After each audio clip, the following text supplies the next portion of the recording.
What's up, YouTube? Excuse me. It's Leo One back in the place. Been gone for a while, but I don't do videos every day like I used to. It's just the thing is that I'm taking care of myself. I know y'all hear this shit over and over and over again, but I start doing it like once in a while now, like all the time. I would listen to my brothers and my sisters while they do their videos and stuff like that. I keep posted. But I want to do a short one. I just want to say is that I've been hearing a lot of things about Beyonce and her Super Bowl performance and stuff, and you're getting all the rants and it. And I seen the last video of what Harvey did, Tariq, and everybody else did. They did their thing. They said they part about the fiasco, what happened in the Super Bowl. And the last video I watched was by Lovely T, and that's what made me like do this video because it was just like all kind of like fucked up rants about this not young sister, but she's old now. Every time I see her, maybe it's just our genes, that keep us young like this. But it's like every time I see Beyonce, she still like look the same to me. But it just well, anyway, I'm off that, but it just that the rants and shit I heard about how she performed and how she honored people, our black historians, and she just like all this shit just thrown on her right now. She just did a performance, she's celebrating Black History Month. That's all it is right there because we only get this like once a year in February, the shortest fucking month. And the problem is, the thing is that black people, we really don't give a shit about Black History Month. We just want to give what's owed to us, and we just want to like live our lives and stop being harmed all the time. So you have like Mayor Giuliani talking about um that's oh yeah, this is Public Enemy. Yes. So yes, that's Public Enemy is my group of all time. It's old, but Giuliani, you know, the light Negro, because Italians they are black, they mulattoes. They just became white in the 1930s. But he was saying, this is against this anti-police and police here to protect. And I mean, police is not here to protect any one of black people because every time I look on the news or every time I click on YouTube, I always hearing the black YouTube always putting a story up about a young black child, a black man, a black woman being harmed by the race soldiers of the police departments from all over the country. And so that was a false statement right there. And the thing I want to talk about is that because I did a video about it, but I didn't do videos so long, so I forgot all about the topics. The dominant society, white supremacy, for some odd reason, they keep labeling the old Black Panthers as being violent, which that's a false statement right there. First of all, the Black Panthers started in 1964. It was two college students, Bobby Seale and Huey Percy Newton. Huey Newton was his middle name. P stands for Percy. That was his middle name. They stood at a coffee shop, and they was like thinking in a way because in the late 60s, well, at that time, 64, civil rights bill has passed. And if anybody watched Hidden Colors too, shout out to Tariq Nasheed for putting this together when they was talking about the prisoner industrial warfare. Is that in the like late In the 1950s and before the 40s, then and 30s, there was always white criminals, which it truly was white criminals. In the 1964, when that bill passed right there, they couldn't control black people no more. They couldn't tell them where to drink, where to eat, where to shit, sleep, or whatever. And that's when the police started patrolling neighborhoods. And so when that happened, police got to the point that they want to come by and brutalize black people because they couldn't tell them what to do no more. And that's how Huey P. Newton and Bobby Seale got this thing together and made it damn near worldwide.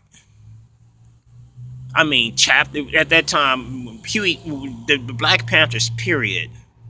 When you had like Huey Newton, then you had him and Bobby Seale, Eldridge Cleaver, Kathleen Cleaver, Bunchy Carter in L.A.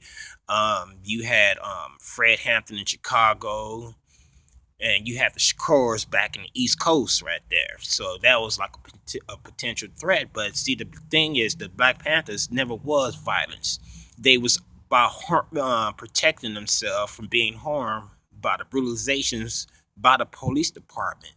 And just not just that, they had free lunches, free breakfast for the community, their community, and it was all over. Like just like I said, Chicago, L.A., New York, Philadelphia, Boston. I mean, parts of Texas, and they had medical. If somebody was hurt or whatever, they had their own. They had their own medical and stuff like that. That was the thing. And Huey P. Newton and Bobby Seale, they made it perfectly clear that before you put that leather jacket on and receive your firearm, you got to study the 10 program. And plus, you had to read The Wretch of the Earth by Frantz Fanon.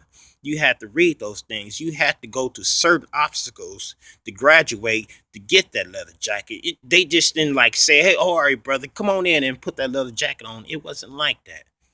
It wasn't like that. So no, they wasn't violent. And I want to tell Fox News that. I want to tell that Tommy bitch that. I want to tell that coon Jonathan Gentry that. I want to tell that sheriff that. And I'm making notes about those two brothers right there. You got to understand. You have an expiration date with white supremacy because they will chew you up and spit you out at any given moment. You got to realize that right there. I'm telling that to the two brothers right there because they know they have an expiration date. Right now, if they're trying to latch on right there, that's the last thing that they can ever latch on because they know that it's going to come a time that they're going to cut them loose. And what they cut them loose, they're going to run back to the black community and tell them how bad that how they've been treated like that. And I want black people to remember their faces right there. Because I think what Beyonce did, I think she did the right thing right there. She supposed to celebrate her people, even though I'm not. Beyonce do not excite me, but I will bust that ass though. Man, Harvey, Mr. Superboy put that image up right there. I had to tell him. I said, man, brother, those hips are on motherfucking point right there. you you know, but yeah, man, just like just like I was saying is that what she did was not wrong because you had Kid Rock, you had an old group called Leonard Skinner, was from the South. It was from Alabama. Every time they performed, they had Confederate flags. Ted Nugent, he performed with a Confederate flag on stage right there. We don't give a fuck about that Confederate flag. That we already know what that Confederate flag is. It's not about goddamn Civil War. It was about keeping us in bondage. I mean, let's keep the shit real. Um, what I want to say about this right here, but no, I'm not a fan of Beyonce, but I was very honored and I was very happy for what she did, and not just Beyonce. I want to give it out to MC Hammer. I want to give it out to Michael Jackson. I want to give it out to Prince. I want to give it out to Whitney Houston.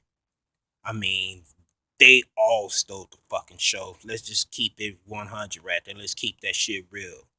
And that Jonathan Gentry dude, you you sound like a faggot, man. You sound gay. Excuse my language, because I really don't have nothing against the gay community. You know, whatever they do, that's their persona. That's not mine right there. You know what I mean? Because I'm hetero. I'm straight as that goddamn street across the street right there. Um, but for them to say that, and I think the type of people like you got these coons and sellouts like that. When they say shit like that, they do that so when they go to work the next day, they can get that extra biscuit fresh out the oven with the crumbs extra right there.